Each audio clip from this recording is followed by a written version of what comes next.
Ashton, there's a huge crowd tonight at Daniel Boone High School with questions about the Boone Dam project. Road crews from TDOT and VDOT in every city and county in the region are working overtime tonight. Thanks, guys. Of course, this weekend is the 72nd annual Santa Train. It's 110 miles of the world's largest Santa parade.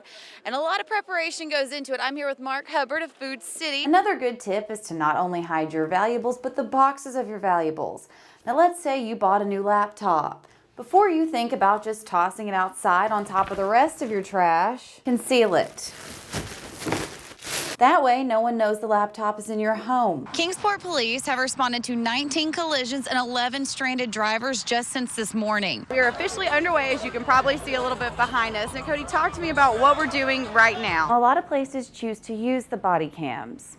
And although it's good video quality, there are some concerns. And their first time back out on the field in 13 years will be September 3rd. From outside the ETSU Mini Dome, Rachel Downs, 19 News. I think the world of him, and when his family asked me to support him going forward, I had no problem whatsoever in doing that. Words spoken on Father William Casey, the former priest of St. Dominic's Catholic Church in Kingsport. Back in 2010, Casey was convicted of 3 counts of sex crimes occurring in the late 70s and early 80s. Warren Tucker of Jeffersonville, Indiana, said Casey abused him for 5 years, beginning when he was a 5th grader at the church school and additionally on a trip to North Carolina. The Casey family has now called upon attorney Frank Santori to file a post-conviction relief for the former priest. In my opinion, the evidence was not good. In my opinion, the evidence should have been excluded. Okay? In my opinion, too, the prosecution was too stale. Santori says there are only 3 consistencies in Warren Tucker's story. That his mother was having an affair with Casey, and so he couldn't tell anybody. That he was an altar boy, and that's how Casey first got to him. And that the abuse began during a time between he was age 10 and a half and 11. He adds that in Casey's previous trial, facts that could offset those 3 things weren't brought up, and it's time to revisit. Here are daily diaries showing Father Casey's whereabouts for 5 years, 1976 through 1980. Santori says the family wants the chance to present this evidence in court. In Greenville, Rachel Downs, 19 News. It was a full house at the Coombs Center in Abingdon today, all for one special little boy. Mother's Day 2014, Braden was in a lawnmower accident where he lost his leg from the knee down. A year later, and Braden Altman is like a new little man. I can jump real high. 1, 2, 3. Braden has such a bubbly personality, like nothing could ever get him down. Community members rallied for a fundraising blood drive. You just never know when you might need a blood transfusion or a loved one like Braden in a freak accident. You just don't know, so we got to make sure there's blood on the shelves. For every donation, $2 went to Niswonger Children's Hospital, a place near and dear to the family's heart. Amazing, life-saving.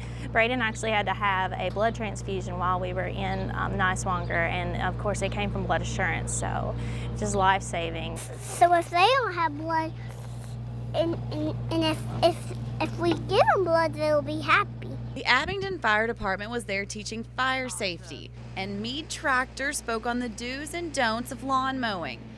And Braden was there to offer up some wise words of his own. I'll just tell them about Shriners. They give out arms, legs, knees. They give out braces. They give out a lot of stuff. A new leg and a new chance at life. He's very proud of it. In Abingdon, Rachel Downs, 19 News. There is no such thing as a inactive murder investigation. We continue to work these cases. That dedication from the Sullivan County Sheriff's Office has nearly closed the doors on a case from 2010. Gary Jones was found dead in his Kingsport home on Lone Oak Drive. His home has since been torn down. Detective Matthew Price has been investigating the murder since the beginning. Yesterday, he presented the case to the Sullivan County Grand Jury. Murder investigations are hard to work. They are very taxing. They are very frustrating at times. But we have to work these cases in a slow, methodical manner. And that's one of the reasons why it takes so long to do this and to do this right. With the help of the Sullivan County Criminal Investigations Division, detectives named Jonathan Slimp the primary suspect. The grand jury moved to indict him on charges of first-degree murder. We do know that Mr. Slimp was a friend or acquaintance to Mr. Jones. Slimp is no stranger to the process. He's already being held in the Sullivan County Jail for the October 2011 murder of Betty Sue Short. Kingsport police charged him with first-degree murder last February. Investigators say Slimp may also be connected to the 1997 murder of James Hudson. Since 1998, we've investigated 41 homicides. During the course of these investigations, we have been able to bring conclusion to 40 of those 41. Well, today, I can say that we have now solved 41 out of the 41 homicides in Sullivan County. In Bluntville, Rachel Downs, 19 News. Sapphire Johnson has been a patient with the Shriners Hospitals for Children in Greenville, South Carolina since she was 3 months old. She was born with a condition that caused her to have both feet amputated. Sapphy wants to do everything her own self. She does not want help. She doesn't want help on the stairs. She doesn't want help getting dressed. She doesn't want help doing anything. She wants to do everything by herself. She is the most independent child I have ever met in my life. And she is always happy. This week, Sapphy is a little bit happier. She's found a friend, and they have a lot in common. A foot like mine. He has a foot like yours? Yeah. Is that what makes him special? Yeah. This is Lieutenant Dan, a 9-week-old white German Shepherd born without a paw.